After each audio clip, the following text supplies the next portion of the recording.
This is programming challenge number 5, sales prediction. I'll play my output first.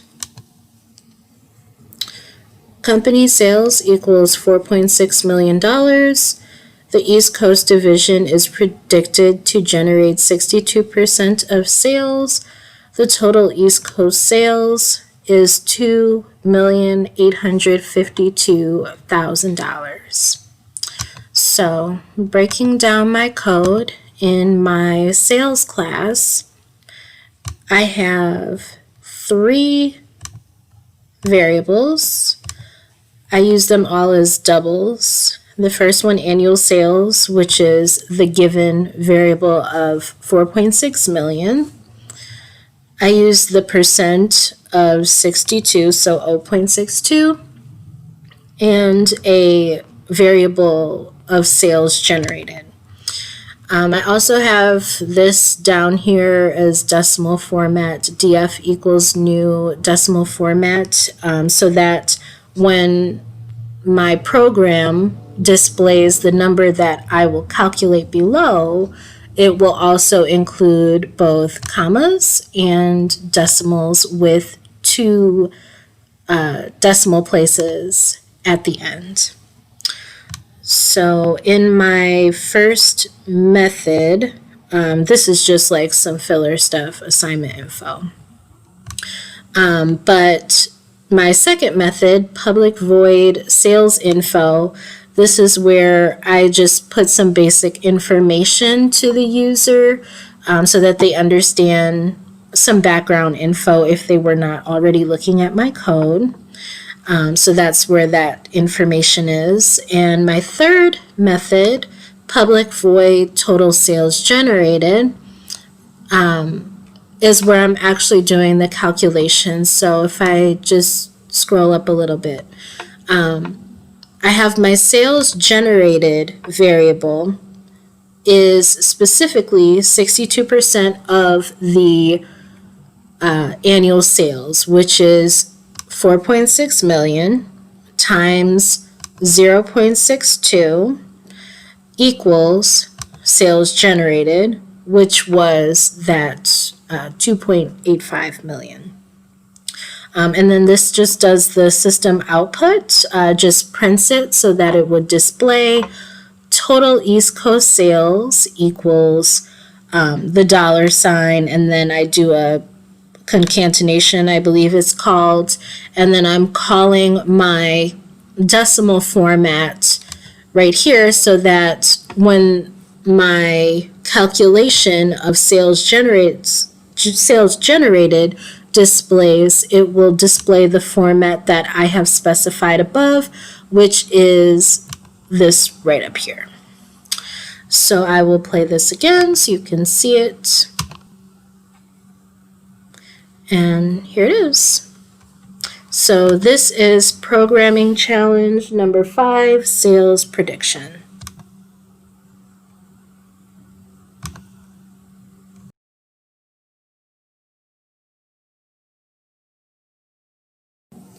This is programming challenge number 7, sales tax.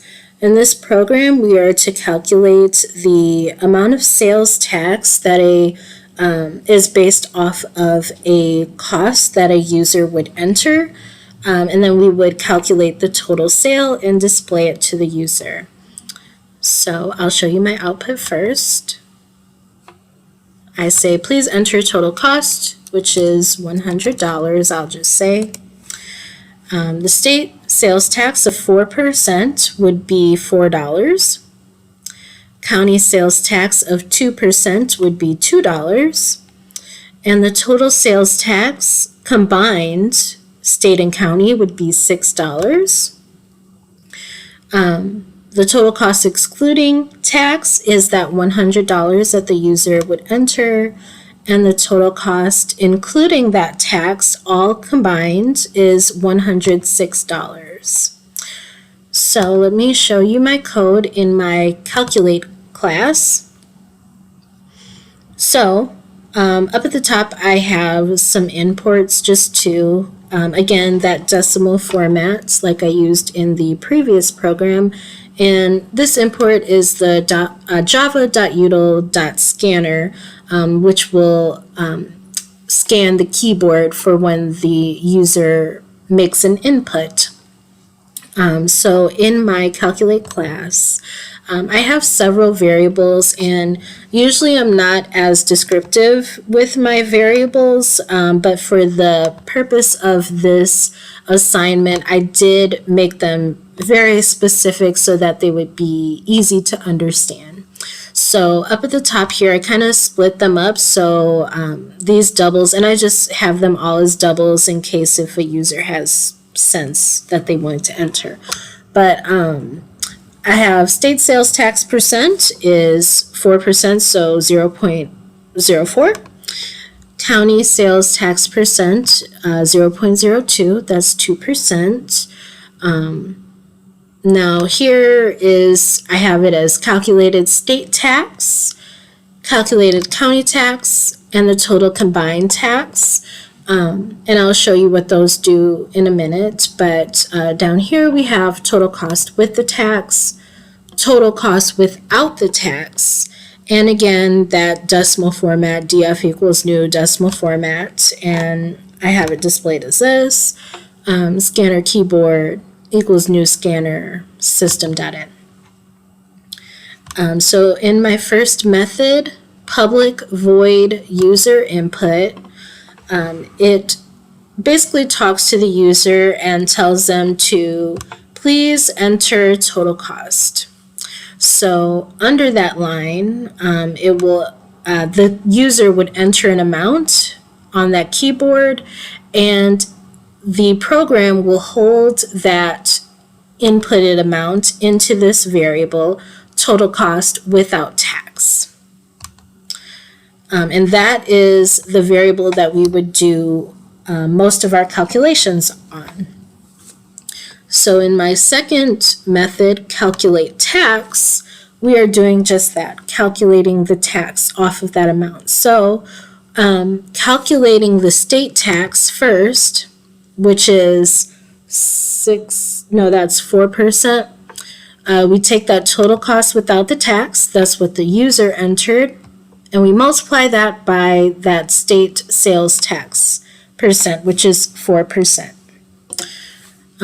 So that times 0.04 equals that $4 that we saw when the user entered $100. And it could be any amount depending on what the user entered. And the same thing for the county tax. So total cost without the tax times county sales tax percent of 0.02, we have that calculated county tax. And right here is the total combined tax. So in the output previously where we saw that $6, that's basically adding both of these variables. So the calculated state tax plus the calculated county tax equals the total combined tax. All right, in my third method, calculating the total cost, we are taking that total cost without tax, basically that number the user entered, and we are adding that to the total combined tax that we just calculated previously, and that gives the total cost with the tax. And then my fourth method is displaying the tax. So it's basically just saying state sales tax equals county tax, county sales tax equals, and total sales tax equals. That's that 4%, 2%, and then the combined. Okay, and then the last method, we are displaying the cost, the total cost. So I just have it as a reminder to the user, your total cost excluding tax, basically what they entered would be this first line. And the last line, the total cost including the tax, all of those calculations, well, the one that's most important would be that number that they entered plus the total combined tax So I'll play it for you one more time so you can see. And I'll use a different amount. I'll say $1,000. So the state sales tax, 4% of $1,000 is $40. County sales tax, $20. Total sales tax, both of these combined, 40 plus 20 equals $60. That's the combined tax. So that cost excluding tax, basically what they entered is $1,000, and total cost including the tax is $1,060. I guess I could have done a decimal format so that if they want to enter 1,000 or more than that, it would also include a comma here. I tried that, but I got a little bit of an error, so just trying to learn how to do that. But that is this program, and this is programming challenge number 7, sales tax.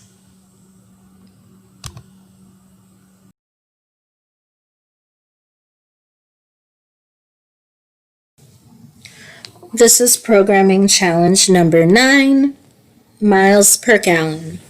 In this program, we are to calculate a car's gas mileage by calculating specifically the number of miles driven divided by the number of gallons used.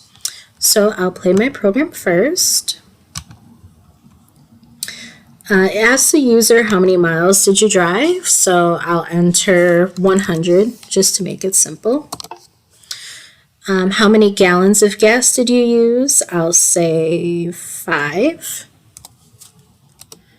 And that 100 miles that I drove divided by the 5 gallons that I used, my vehicle's gas mileage is 20 miles per gallon.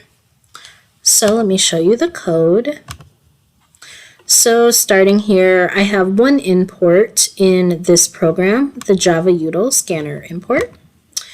And in my MPG class, I have a few variables here. I'm using ints in this program. The first int is miles driven. Then we have gallons used and MPG. And I'm calling that scanner keyboard equals new scanner system.in. All right. In my first method, public void user input, this is where we are asking the user to input information.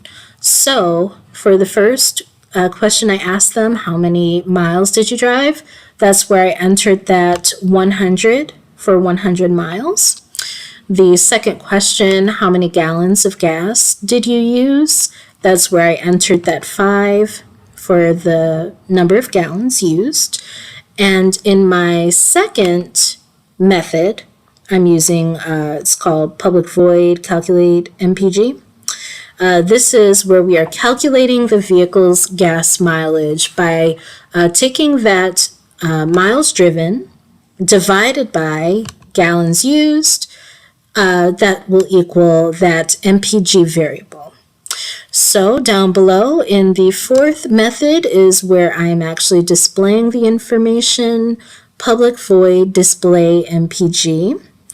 And I'm doing just a simple line, system.out.println, your vehicle's gas mileage equals that concatenation, calling that MPG variable that we are holding there in the calculate MPG method and concatenating just a simple message of MPG at the end. So I'll play it for you one more time so you can see it. How many miles did you drive? I'll say 500 just to make it different. How many gallons did I use or did you use? I'll say 20. So in this one, your vehicle's gas mileage equals 25 miles per gallon. 500 divided by 20, it's 25. So that is this program. That is programming challenge number 9, miles per gallon.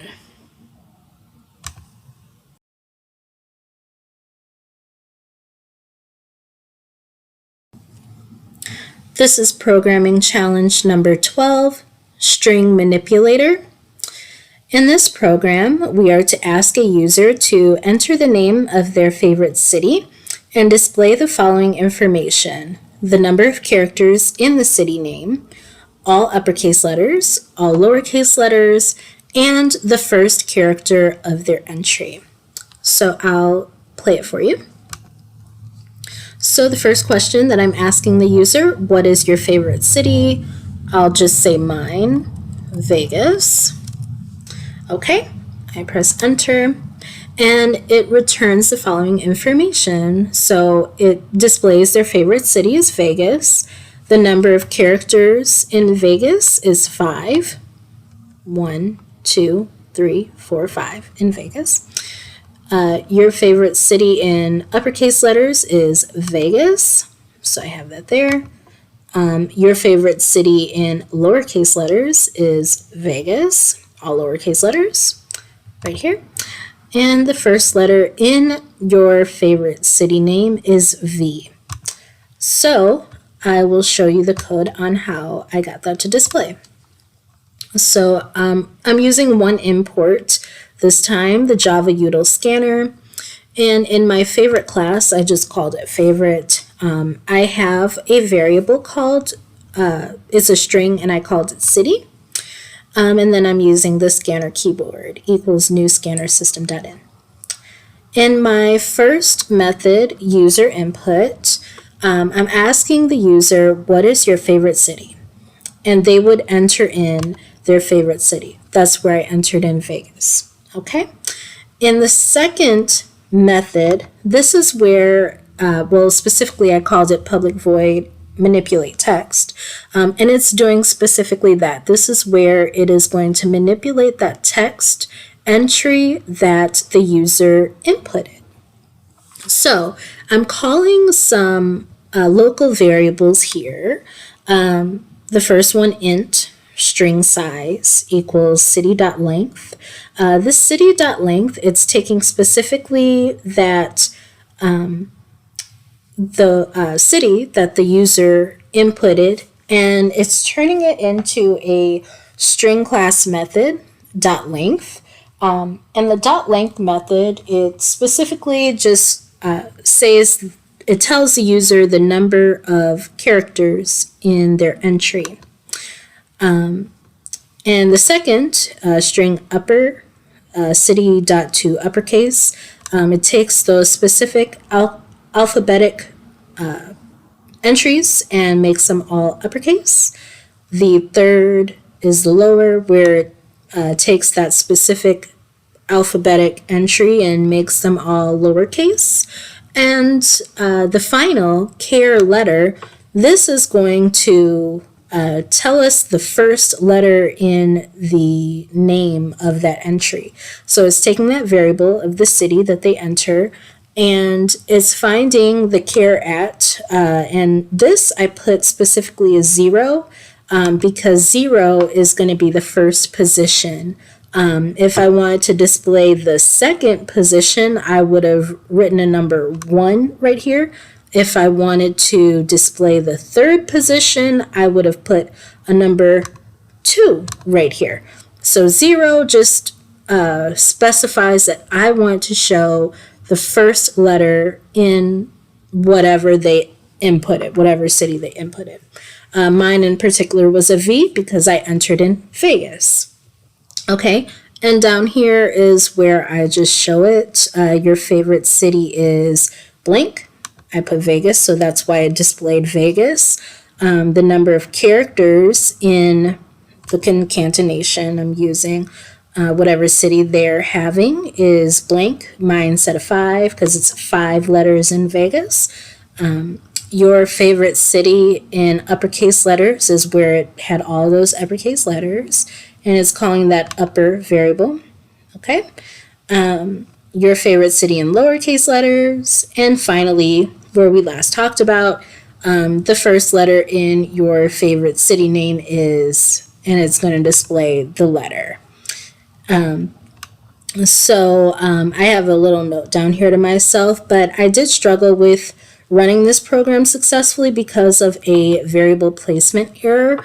Originally, I housed all of my variables, so all of these variables here, I did initially have them all sitting up here like I usually have things to make it easier for myself to understand, but I was having an issue and an error with the compiler, but I realized that the compiler was unable to run the program with these string class methods right here because the user had not yet entered in the name of the city that they wanted. And it was waiting for that information, but it didn't have it already. So that was my problem. I figured that out. But yeah, I'll play it for you again so you can see it. So what is your favorite city? I'll change it. I'll say Miami. Your favorite city is Miami. The number of characters in Miami is 5. All uppercase letters, lowercase letters, and the first letter is an M. So that is programming challenge number 12, string manipulator.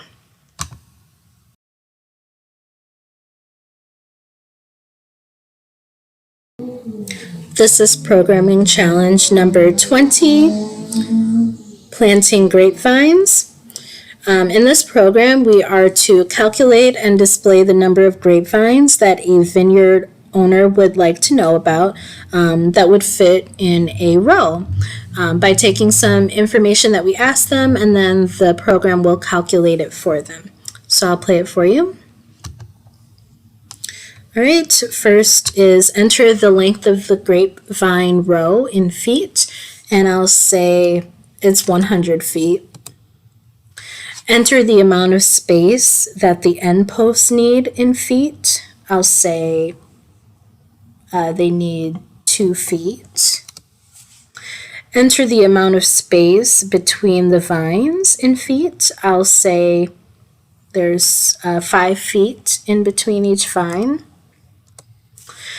So the number of grapevines that will fit in the row, it came out with 19 as a whole number.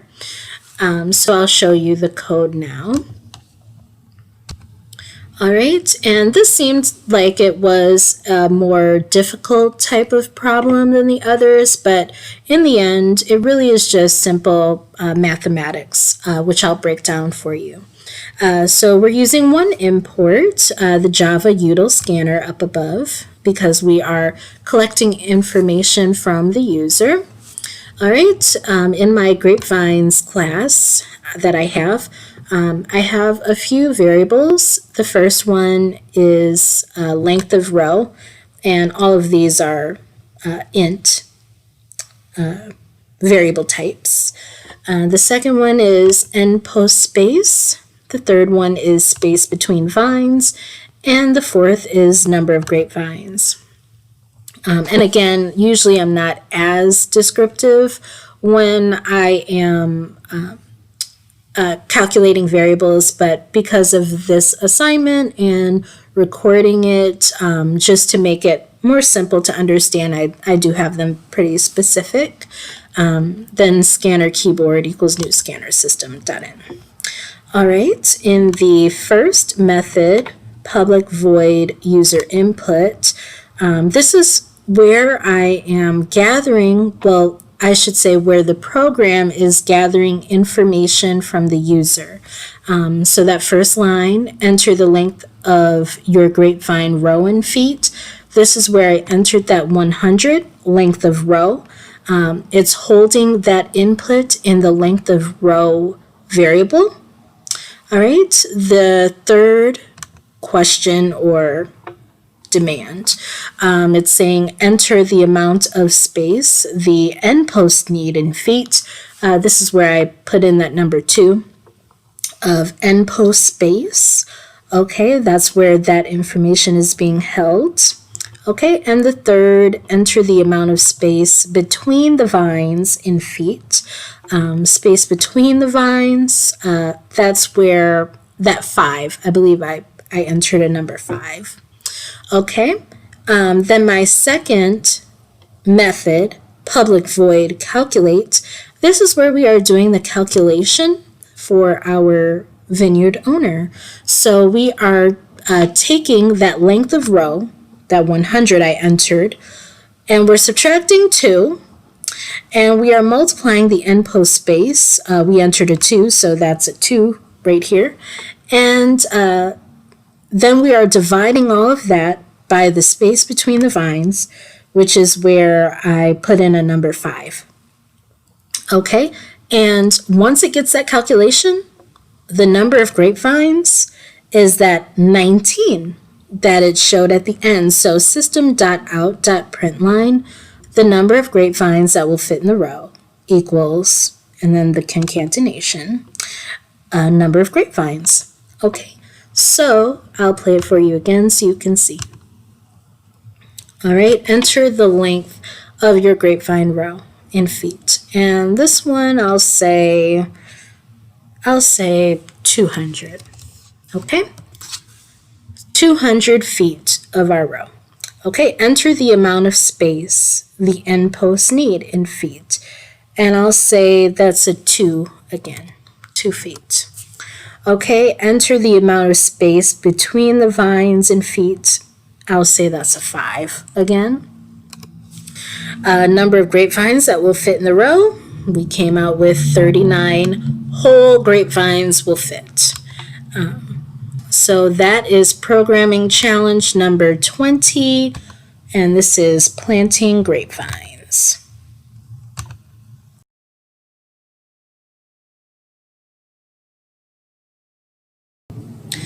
This is programming challenge number 21, compound interest. This program, we are to calculate the amount of money accrued in an account over a specified number of years. Okay, so I'll play it for you. All right, the original principal amount, I will say we deposit $100. And let's say that $100 is accruing 4% interest. And the number of times per year that interest is compounded, let's say that's every single month, so that's 12. Okay, and the number of years that I'll keep that account open, I'll say 10 years. So in 10 years, at 4% interest, I will have a grand total of $149.08. That's if I'm not adding any more money to it. Okay, so let me show you the code that calculated that.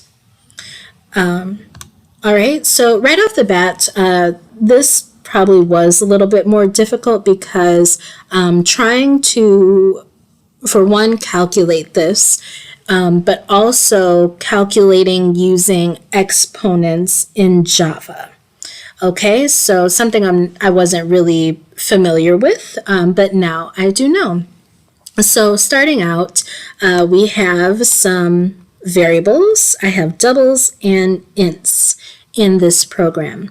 We have the accrued amount, the original principal, the annual interest rate, and I have something called calculation, which I made a note for myself here, makes it easier for me to separate the exponential portion of the math. Okay, I have an int of r, which I'll show what that means down below, times the interest is compounded annually. That's where we entered in a 12. We'll talk about that. The years the account is open, and I have an int of exponent, which I'll show what that means. But this is scanner keyboard equals new scanner system.in. All right. In my first method of user input, just some basic questions to the user to gather some information. The first, what is the original principal amount? That's where I entered that 100. What is the annual interest rate in decimal format? And I entered in a 0.04 because I wanted it to accrue 4% interest. If I wanted it to accrue 2% interest, I would have entered a 0.02. But that's where that is held.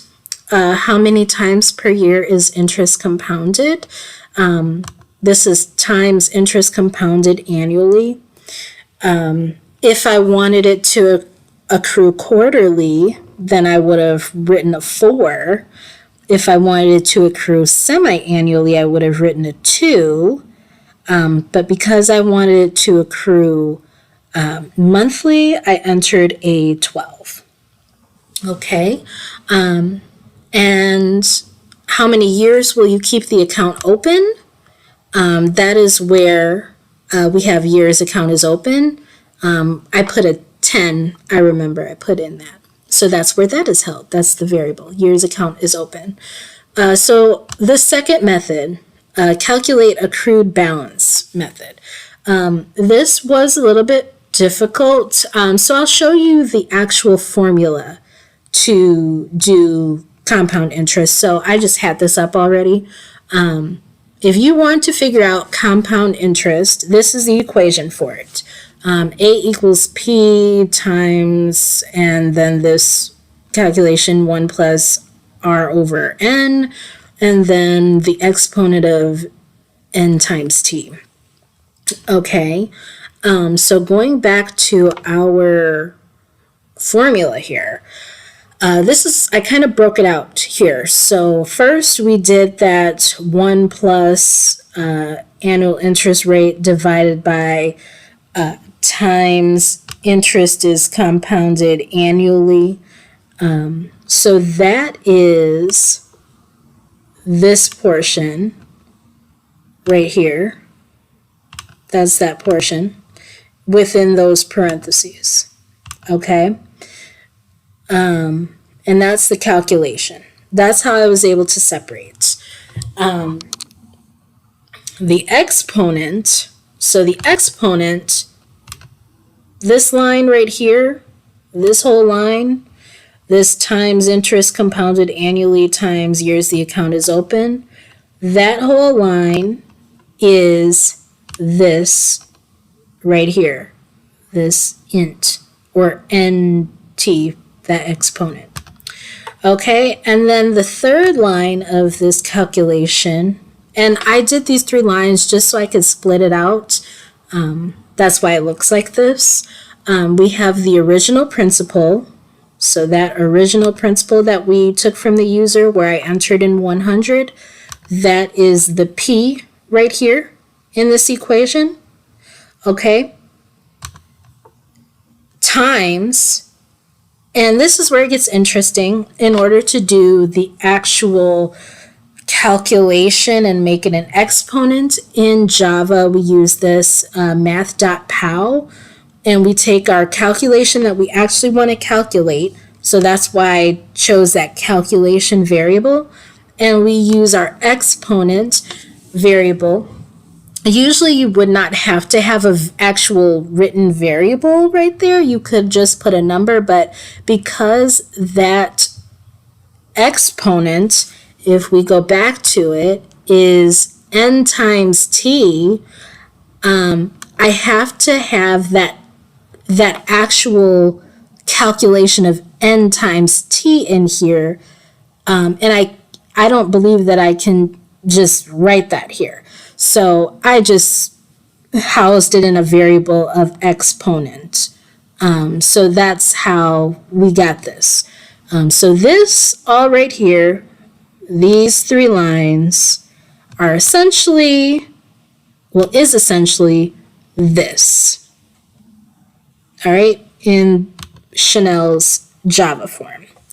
All right, we use the decimal format, df equals new decimal format, and I put my format right here so that if they wanted to use a decimal, it would still look okay. And then it just calculates for the user. your balance in a certain amount of years. Years account as open variable. Concatenate. Years will be, and the $sign, and this would be the accrued amount. So I'll play it for you again to show you. All right. And before I play it, actually, I haven't talked about these much. Right here in my main class, I haven't really talked about that much, and I noticed that, and I do apologize. This is basically making my class an object, I guess. So I'm calling the calculate class, which I now have called calculate class, all right, calc. And I'm calling the user input method, and I'm also calling the calculate accrued balance method. So I'll play it for you so you can see. What is the original principal amount? And I'm going to keep these the same. I'm going to say $100, all right? What is the annual interest rate in decimal format? 4% interest is 0.04. How many times per year is interest compounded? We're going to say that's compounded monthly, so there's 12 months in a year, so that's 12 times. Okay. How many years will you keep the account open? I'll say 10 years. All right. So in 10 years, your balance in 10 years will be $149.08. And I will confirm that here.